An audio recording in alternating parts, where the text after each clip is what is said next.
नमस्कार, मैं डॉक्टर अभिनव। Information power में आपका स्वागत है। कल हमने हिसार लोकसभा के बारे में डिस्कस किया था, जिसमें किन किन पॉलिटिकल पार्टियों ने हिस्सा लिया और एक उम्मीदवार ने जीत हासिल की। आज हम सिरसा लोकसभा की बात करेंगे कि सिरसा लोकसभा में 2009, 2014 और 2019 में किन किन पॉलिटिकल पार्टीज के उम्मीदवारों ने हिस्सा लिया और किन किन पॉलिटिकल पार्टीज के उम्मीदवार विजय रहे। सिरसा लोकसभा के डाटा को डिस्कस करने से पहले हम सिरसा लोकसभा में कितनी विधानसभाएं आती हैं उसके बारे में डिस्कस करेंगे, ताकि एक बार हमें याद हो जाए कि सिरसा लोकसभा में कितनी विधानसभाएं आती हैं। तो सिरसा लोकसभा में भी 9 विधानसभाएं आती हैं और उन विधानसभाओं के नाम इस प्रकार से हैं। पहला कैलानाबाद, कालावाली, टोहाना, डबवाली, नरवाना, फतेहाबाद, रतिया, रानिया, सिरसा। एक बार दोबारा से कर लेते हैं ताकि नए जो पाठक जो रीडर जुड़े हैं, दर्शक जुड़े हैं, वो समझ लें कि ये बहुत इम्पोर्टेंट है, क्योंकि इसके बाद हम विधानसभा वाइज विश्लेषण करेंगे पॉलिटिकल पार्टीज का, जिस तरह से हम लोकसभा का कर रहे हैं। तो राजनीति में विधानसभाएं बहुत बड़ा इम्पोर्टेंट रोल अदा करती हैं, इसलिए हर नागरिक को इस बारे में पता होना चाहिए, क्योंकि उसके पास जो वोट का जो पावर है उसका वो उपयोग करता है। तो कैलानाबाद, कालावाली, टोहाना, डबवाली, नरवाना, फतेहाबाद, रतिया, रानिया, सिरसा। अब ये जो 9 विधानसभाएं हैं, तो इन 9 विधानसभाओं में एक बार जो पॉलिटिकल पार्टीज के जो एमएलए 2019 में जीते हैं उनका भी हम एक बार विश्लेषण करते हैं कि वो जो एमएलए अब जीते हैं जिन पॉलिटिकल पार्टियों की, तो उनका जो दबदबा है वो तो रहेगा, क्योंकि लोग जो हैं सिटिंग एमएलए को भी इम्पोर्टेंट देते हैं, तो उस पॉलिटिकल पार्टी को भी इम्पोर्टेंट देते हैं कि कौन फील्ड में ज्यादा आगे है और कौन पीछे है। तो इसमें क्या है कि जो 9 विधानसभाएं हैं, तो उसमें 2 विधानसभाएं, यानी कि 2 विधानसभाएं कांग्रेस के पास हैं और 2 विधानसभाएं भारतीय जनता पार्टी के पास हैं, 2 विधानसभाएं जजपा के पास हैं, जननायक जनता पार्टी के पास है, 1 विधानसभा इंडियन नेशनल लोकदल के पास है, 1 विधानसभा निर्दलीय उम्मीदवार के पास है, 1 विधानसभा लोजपा यानी कि हरियाणा लोकतंत्र पार्टी के पास है। तो यहाँ पे अलग अलग पॉलिटिकल पार्टीज के जो है उनके उम्मीदवार जीते हैं, जिसमें से इंडियन नेशनल लोकदल के पास 1 सीट है, जो इलाहाबाद की जो सीट है वो इंडियन नेशनल लोकदल के पास है, और जो कालावाली जो विधानसभा है वो कांग्रेस के पास है, और जो टोहाना जो विधानसभा है वो जजपा के पास है, और नरवाना विधानसभा है वो जजपा के पास है, डबवाली विधानसभा जो है वो कांग्रेस के पास है। ऐसे ही फतेहाबाद जो विधानसभा है वो भारतीय जनता पार्टी के पास है, यानी कि सिटिंग एमएलए उनका है। रतिया विधानसभा जो है वो बीजेपी के पास है, भारतीय जनता पार्टी के पास है।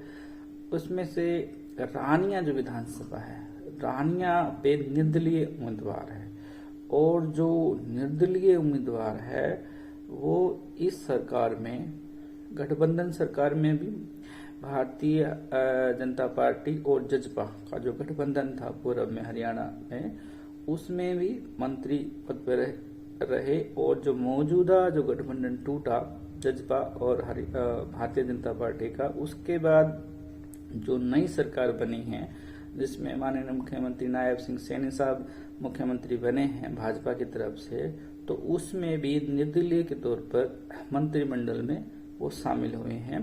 और ये भी एक इत्तेफाक नहीं है कि भारतीय जनता पार्टी ने इसी एमएलए को, निर्दलीय एमएलए को हिसार लोकसभा से टिकट भी दिया है। तो ये रानिया से निर्दलीय उम्मीदवार है। ये कहें कि ये अब निर्दलीय न रह के भारतीय जनता पार्टी का उम्मीदवार है, ये हम कह सकते हैं। जो सिरसा जो सीट है, सिरसा जो विधानसभा सीट है, उस पे हरियाणा लोकतंत्र स्वतंत्र पार्टी एक पार्टी है, गोपाल कांडा जी की, तो उनका एक वो खुद ही उस पे एमएलए हैं। तो ये 9 विधानसभाओं पे कांग्रेस, बीजेपी, जसपा, इंडियन नेशनल लोकदल, निर्दलीय और लोजपा, इनके 9 मेंबर है। तो इसलिए ये नहीं कि भाई जो हम पहले देखते हैं लोकसभा में कि 2 पार्टियां मुख्य रूप से उभर के सामने आती हैं, या 3 पार्टियां सामने आती है, तो यहाँ पे चार पॉलिटिकल पार्टी सामने आ रही हैं और एक उसमें निर्दलीय उम्मीदवार सामने आया है। तो इसके साथ हम आगे बढ़ते हैं, और इसमें क्या है कि जो लोकसभा है सिरसा की, तो सिरसा जो लोकसभा है उसमें एक बार हम विश्लेषण देख लेते हैं कि 2009 का क्या रिजल्ट रहा। तो 2009 में सिरसा लोकसभा में पहले जो 5 उम्मीदवार हैं, पहले 5 जो पॉलिटिकल पार्टियों के उम्मीदवार हैं, उनका हम डाटा देख रहे हैं।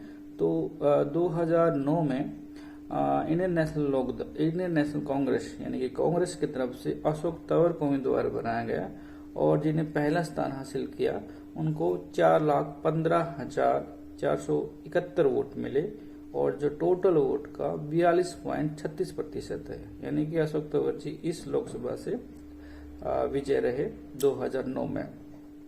दूसरे जो उम्मीदवार हैं इंडियन नेशनल लोकदल की तरफ से डॉक्टर सीताराम रहे, जिन्हें 3,89,871 वोट मिले, और जो टोटल वोट का 38.73% रहा। तीसरे नंबर पे जो उम्मीदवार रहे राजेश कुमार, बहुजन समाज पार्टी की तरफ से राजेश कुमार रहे, जिन्हें 76,001 वोट मिला, जो टोटल वोट का 7.75% रहा। चौथे नंबर पे जो उम्मीदवार रहे हरियाणा जनहित कांग्रेस BL भजनलाल। तो ये जो पार्टी बनी 2009 में, जिसका हमने पहले भी जिक्र किया, हरियाणा जनहित कांग्रेस BL यानी BL मीन भजनलाल, तो इनकी तरफ से राजेंद्र प्रसाद जी को टिकट दिया गया, जिन्हें 45,703 वोट मिले, जो टोटल वोट का 4.66% रहा। और 5वें नंबर पर कामरेड राम कुमार CPS के कामरेड राम कुमार को 18,958 वोट मिले, जो 1.54% रहा टोटल वोट का। तो इस तरह से 2009 का जो सिरसा का रिजल्ट रहा उस पे 5 उम्मीदवार रहे, जिसमें से पहला जो उम्मीदवार है इंडियन नेशनल कांग्रेस की तरफ से अशोक तंवर जी इस सीट से विजय घोषित हुए, और दूसरे नंबर पर इंडियन नेशनल लोकदल रही, तीसरे नंबर पर बहुजन समाज पार्टी रही, और चौथे नंबर पर पॉलिटिकल पार्टी हरियाणा जनहित कांग्रेस BL रही, जो अब वर्तमान में नहीं है, और पांचवें number comrade Ram Kumar CPS के रहे। तो ये 2009 का रिजल्ट है सिरसा लोकसभा सीट का। और इसके साथ अगर 2014 का रिजल्ट देखते हैं, तो 2014 में का रिजल्ट इस प्रकार से है कि इसमें से इंडियन नेशनल लोकदल का जो उम्मीदवार हैं चरण सिंह जी रोरी, इन्हें 5,06,213 वोट मिले, जो टोटल वोट का 39.71% रहा। यानी कि इंडियन नेशनल लोकदल ने 2014 में विजय घोषित हुआ इनका उम्मीदवार। और दूसरे नंबर पर कांग्रेस की तरफ से अशोक तंवर रहे, जिन्हें 3,90,615 वोट मिले, जो टोटल वोट का 30.64% रहा। और जो तीसरे नंबर पर रहे उम्मीदवार डॉक्टर सुशील इंदौरा, हरियाणा जनहित कांग्रेस BL, उनको 2,41,028 वोट मिले, जो टोटल वोट का 18.91% रहा। और चौथे नंबर पे जो उम्मीदवार रहे पूनम चंद रानी, यानी कि आम आदमी पार्टी की पूनम चंद रानी रही, जिन्हें 66,834 वोट मिले, जो टोटल वोट का 5.24% रहा। और 5वें नंबर पे जो उम्मीदवार रहे वो बहुजन समाज पार्टी की तरफ से मांगेराम जी रहे, जिन्हें 20,740 वोट मिले, जो टोटल वोट का 1.73% रहा। अब इसमें 2009 और 2014 का अगर विश्लेषण करें, तो 2014 में इंडियन नेशनल लोकदल का मान्य सांसद चुना गया, 2009 में दूसरे नंबर की पॉलिटिकल पार्टी थी 2009 में सिरसा लोकसभा सीट पे, और वहीं 1 नंबर पे पॉलिटिकल पार्टी बनी। और 2009 में 1 नंबर की पॉलिटिकल पार्टी रही इंडियन नेशनल कांग्रेस की तरफ से अशोक तंवर जी सांसद चुने गए। वहीं अशोक तंवर जी 2014 में दूसरे नंबर पर रहे। और इसका आगे एक और फेरबदल हुआ है तीसरे नंबर पे। तो बहुजन समाज पार्टी जो तीसरे नंबर पे थी 2009 में, वहीं बहुजन समाज पार्टी 5वें नंबर पर आ गई है। तो इसके साथ जो हरियाणा जनहित कांग्रेस जो पार्टी है वो तीसरे नंबर पर पॉलिटिकल पार्टी बनी 2014 में, और वहीं 2009 में वो चौथे नंबर पे पॉलिटिकल पार्टी थी। और इसमें जो सीपीएस जो पॉलिटिकल पार्टी है वो पहले 5वें स्थान हासिल नहीं कर पाई। और जो 2014 में बहुजन समाज पार्टी 5वें नंबर पर रही, जो पहले 2009 में तीसरे नंबर पर थी। अब इसमें जो वोट समय के साथ क्या है कि वोट भी बढ़ जाती है, क्योंकि 5 साल में इलेक्शन होता है तो नए वोटर भी आ जाते हैं। तो इसमें क्या है कि वोट जो शेयर है वो भी बढ़ जाता है, प्रतिशत जिसको हम कहते हैं। और उसमें से जो वोट शेयर काउंट होता है तो वो पॉलिटिकल पार्टीज को इफेक्ट करता है कि वो दूसरे नंबर पे आती है, तीसरे नंबर पे आती है। तो इसमें एक बड़ा हेर फेर जो हुआ है वो इसमें कांग्रेस का भी हुआ है, और इंडियन नेशनल लोकदल का भी और बहुजन समाज पार्टी की तरफ से हुआ। लेकिन एक बड़ी बात ये है कि इसमें जो नई पॉलिटिकल पार्टी ने पहला इलेक्शन लड़ा 2014 में, वो पहले इलेक्शन में पहले 5वें स्थान हासिल कर पाई, यानी कि चौथा आसन हासिल कर पाई आम आदमी पार्टी। ये अपने आप में बहुत बड़ी बात है। और वहीं जो हरियाणा जनहित कांग्रेस जो पहले 4 नंबर पर थी वो यहाँ पे तीसरे नंबर पर है। ये 2009 और 2014 का विश्लेषण है। और अब हम 2019 का विश्लेषण करें लोकसभा सिरसा का। तो लोकसभा जो सिरसा की जो सीट है 2019 में, उसमें से जो उम्मीदवार रहे 2019 में, एक बार ये देख लेते हैं कि कब कब कितने कितने उम्मीदवार रहे 2019 में। इस सीट से पहले 2019 में टोटल पॉलिटिकल पार्टीज के जो लीडर हैं उनमें से 21 उम्मीदवारों ने भागीदारी की इलेक्शन में, यानी कि 21 लोग पॉलिटिकल पार्टीज के भी शामिल हैं, वो इंडिपेंडेंस भी शामिल हैं। तो 21 उम्मीदवार रहे। 2014 में इसी सीट पे 19 उम्मीदवार रहे, जिसमें समतत्व निर्दलीय उम्मीदवार भी शामिल हैं। 2009 में 15 उम्मीदवार रहे। 2008 में 8 उम्मीदवार रहे। और 2099 में 6 उम्मीदवारों ने चुनाव लड़ा। और 2098 में 12 उम्मीदवारों ने चुनाव लड़ा। और 2096 में 20 उम्मीदवारों ने चुनाव लड़ा। और 2091 में 16 उम्मीदवारों ने चुनाव लड़ा। और 2084 में 22 उम्मीदवारों ने चुनाव लड़ा। और 2080 में 12 उम्मीदवारों ने चुनाव लड़ा।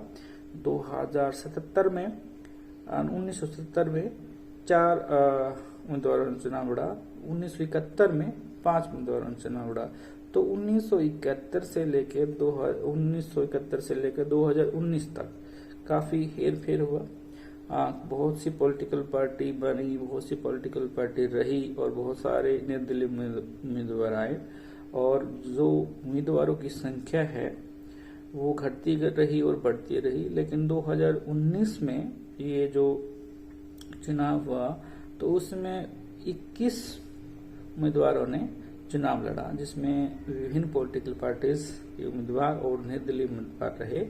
अब 2019 में जो 21 उम्मीदवार रहे उनमें से पहले 5 का हम डाटा का विश्लेषण कर रहे हैं, जैसे हमने 2009 में किया, 2014 में किया और 2019 में कर रहे हैं।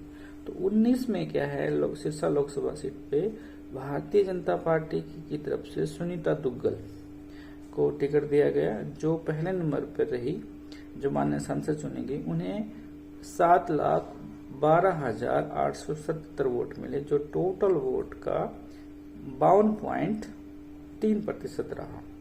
और दूसरे नंबर पर जो इंडियन नेशनल कांग्रेस की तरफ से अशोक तंवर साहब को टिकट दिया गया, जो दूसरे नंबर पर है, जिन्हें 4,04,099 वोट मिले और जो टोटल वोट का 29.65% रहा। वहीं तीसरे नंबर पर जजपा, ये नई पॉलिटिकल पार्टी बनी, जननायक जनता पार्टी, तो इनकी तरफ से निर्मल सिंह मलरी को टिकट दिया गया, जो तीसरे नंबर पर रही, जो 95,792 वोट मिले और ये टोटल वोट का 7.3% रहा। इसी चौथे नंबर पर इंडियन नेशनल लोकदल के उम्मीदवार चंद्रजीत सिंह रोरी 2014 में इंडियन नेशनल लोकदल की तरफ से सांसद चुने गए थे।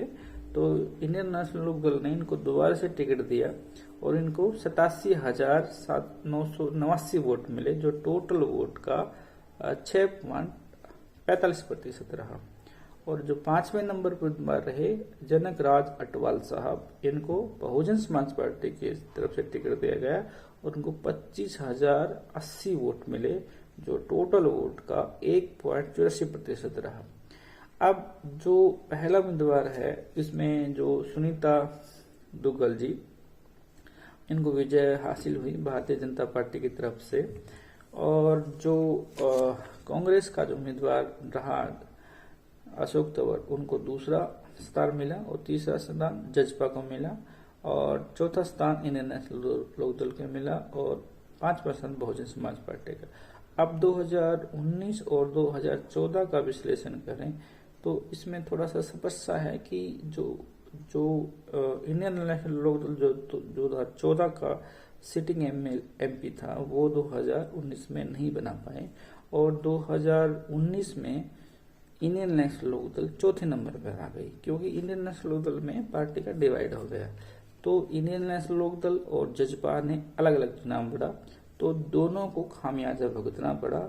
लेकिन क्या है कि इंडियन नेशनल लोकदल जो है वो चौथे नंबर पर, लेकिन नई जो पार्टी है जजपा, वो तीसरे नंबर पे आई और उनका जो वोट शेयर है वो 95,792 वोट का रहा और जो इंडियन नेशनल लोकदल है वो 87,989 वोट का रहा।